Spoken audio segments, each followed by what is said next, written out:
এবার কুরবানি ঈদে মুক্তি পেয়েছে আরিফিন শুভর সিনেমা নীলচক্র। সিনেমাটিতে তার সঙ্গে জুটি বেঁধেছেন নায়িকা মন্দিরা চক্রবর্তী।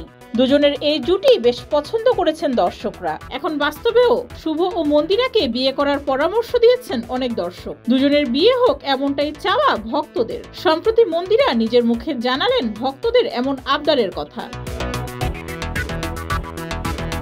এক সংবাদ সম্মেলনে শুভর সঙ্গে বিয়ে নিয়ে মন্দিরা বলেন, এটা আমার জীবনের দ্বিতীয় সিনেমা। যত প্রোমো করেছি, যত ছবি শেয়ার করেছি, সবখানের কমেন্টে একটাই কথা ঘুরে ফিরে এসেছে, আপনি শুভকে বিয়ে করে ফেলুন।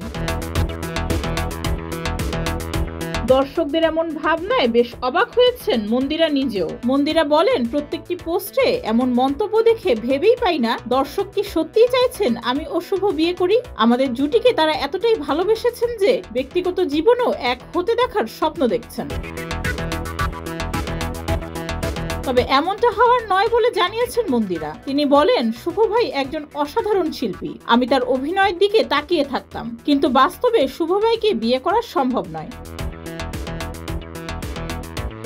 সাইবার অপরাধ এখনকার সময়ে সবচেয়ে আলোচিত বিষয়। ব্যক্তিগত ভিডিও ফাঁস, সামাজিক যোগাযোগ মাধ্যমে নানাভাবে প্রতারিত হওয়ার গল্প আজকাল অহরহ ঘটছে। এমনই আলোচিত বিষয় নিয়ে তৈরি হয়েছে সিনেমা নীলচক্র। ডেস্ক রিপোর্ট, যুগের চিন্তা।